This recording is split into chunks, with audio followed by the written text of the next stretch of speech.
So, আমার এই ক্যারেক্টারটা আর এই যে অনন্যা যে ক্যারেক্টার, আমাদের ডায়লগেই আসলে কান্না চলে আসতো। এত ভালো ভালো কোয়ার্টিস্ট ছিল যে অ্যাক্টিং আসলে অ্যাক্টিং করছে এটা কখনোই মনে হয় নাই যে আমাদের পরিবারেরই গল্প। গল্পটা শুনেই আমি বলে দিয়েছিলাম যে আমি কাজটা করব। এটা অ্যাকচুয়ালি আমার করা ডিফারেন্ট একটা কাজ, ডিফারেন্ট গল্পের কাজ, কিন্তু এইটার যে গল্পটা এটা আসলে আমাদের মানে আমাদেরই গল্প, এটা আমাদের পরিবারেরই গল্প। তো যখন আসলে ভাইয়া আমার কাছে গল্পটা নিয়ে আসে, গল্পটা শুনেই আমি বলে দিয়েছিলাম যে আমি কাজটা করব। এবং তারপর তো আমাদের জার্নি শুরু হলো, এবং জার্নিতে গিয়ে আমাদের এই ছবির একটা ইস্যু হচ্ছে যে এত ভালো ভালো কোয়ার্টিস্ট ছিল যে অ্যাক্টিং করছে এটা কখনোই মনে হয় নাই, কারণ পাশ থেকে যে সাপোর্টটা আসে তখন অ্যাক্টিং অটো চলে আসে। তো কোনো কারণে মনে হয় নাই যে আমরা শুটিং এ অ্যাক্টিং করছিলাম।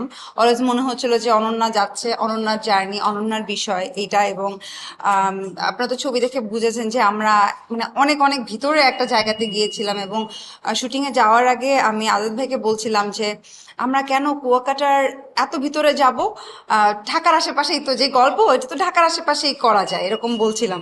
ওরা ভাই আমাকে বলছে আচ্ছা তুমি চলো আগে, তারপরে আহ, জায়গাটাকে দেখো। তো তারপরে যখন গেলাম এবং কুয়াকাটা নামার পরে আমরা এমন জায়গায় গিয়েছি যেখানে আসলে গাড়ি যাওয়ার পরে বলতো যে বাইক নিয়ে যেতে হবে অথবা হচ্ছে ভ্যান, কারণ সেই পর্যন্ত গাড়ি যাবে না। তো যাওয়ার পরে যেই জায়গাগুলো লোকেশনগুলো দেখেছিলাম এবং যেই লোকেশন আমরা শুট করেছিলাম, তারপরে গিয়ে ভাইয়াকে আমি বললাম যে না আসলে মানে আমাদের গল্পের জন্য এইরকমই একটা লোকেশন দরকার ছিল। এই আর আমাদের টিম, বেস্ট একটা টিম ছিল। তো এই টিমের সাথে কাজ করে খুব খুব ভালো লেগেছে। থ্যাংক ইউ সো মাচ আমার টিমকে এবং চরকিকে। এটা আমার চরকির প্রথম কাজ।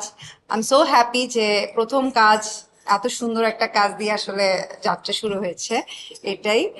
আর গল্পের বিষয় যদি বলি, আমি আমি এমনিতেও এখানেও যেই জিনিসটা দেখানো হয়েছে, আমি আমার পার্সোনাল লাইফেও সেম জিনিস। আমি আমার মা বাবার সাথে খুব বেশি কানেক্টেড। অ্যান্ড তাদের এখন তো স্বাভাবিক সবারই বয়স হয়, এখন এমন একটা অবস্থা যে আমারও সেম জার্নিতেই আমাকে থাকতে হয় অলওয়েজ। হয় এই মা অসুস্থ হচ্ছে, না হলে বাবা অসুস্থ হচ্ছে। তো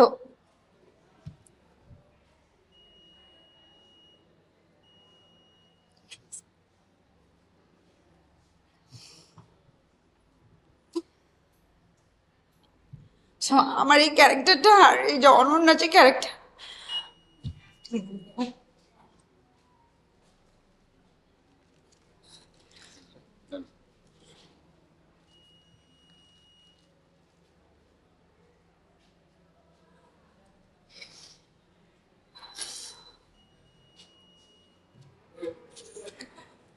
অন্য টপিক বলি।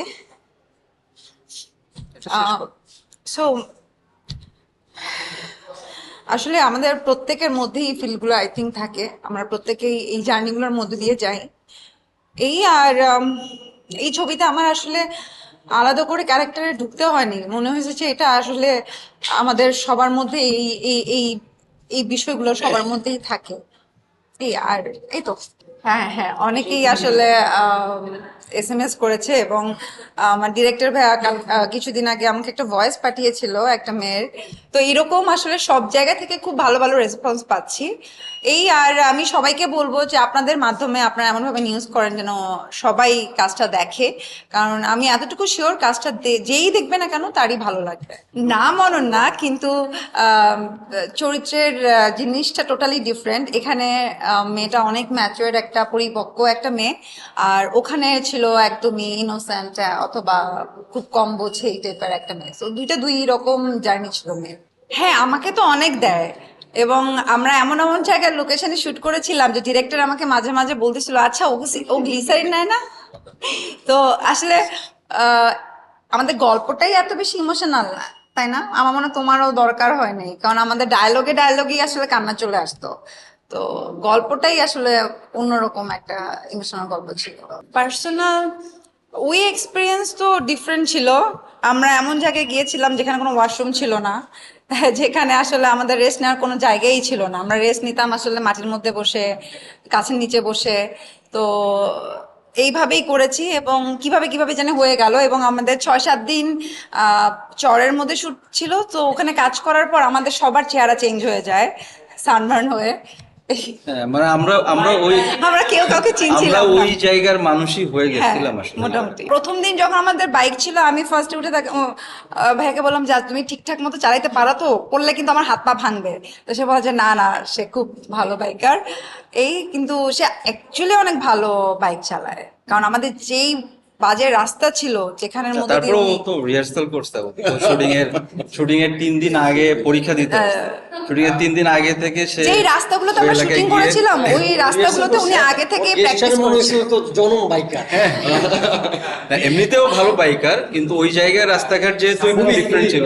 ওনাকে আমি নতুন ভাবে দেখেছি, কারণ আমি ওনার সাথে অনেকগুলো কাজ করেছি, সেইগুলোতে যেটা হলো নাটকে কাজ করেছি এবং কমেডি ফান টাইপের গল্প ছিল। আর সবসময় আসলে আমরা হাসান ভাইকে ওইভাবে দেখতেই অভ্যস্ত, কিন্তু এই গল্পে একদমই অন্যরকম। ফার্স্ট যখন ওনার নামটা বললো, আচ্ছা উনি, সো ইন্টারেস্টিং লাগবে ক্যারেক্টারটা। এবং যখন অ্যাক্টিং করতে গেলাম তখন তো মনে হচ্ছে যে উনার উনার চরিত্রে উনাকে ছাড়া এখানে অন্য কাউকে নেওয়ার, অন্য কারো কথা ভাবার প্রশ্নের উত্তর, সেটার জন্য পারফেক্ট। তো এখন এইটা নিয়ে আসলে কি বলার আছে, এটা তো আসলে এক একজন ডিরেক্টরের এক একটা টেস্ট, এক এক মানে ফিল্ম মেকার চুজ করবে সে কি ধরনের গল্প বলবে। এখন আমার মনে হয় যে মাঝখানে যেহেতু একটা লম্বা ব্রেক ছিল, ফ্যামিলি ড্রামা কম হচ্ছিল, আবার যেহেতু শুরু হচ্ছে ফ্যামিলি ড্রামা, সো ফ্রেশ গল্প নিশ্চয়ই সামনে আরো আসবে। ও আচ্ছা, ওর ওর ওর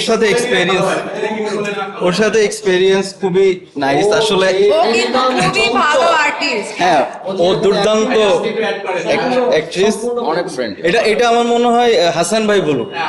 ও যা করছে ওর একদম ওই বিপরীত। ওকে ট্যাকল করা খুবই টাফ ছিল আমাদের জন্য। নেক্সট আমি অলরেডি আরেকটা কাজ শেষ করেছি, জীবন অপেরা। সো এটা খুব শীঘ্রই ওই প্রোডাকশন হাউস থেকে সবকিছু জানাবে।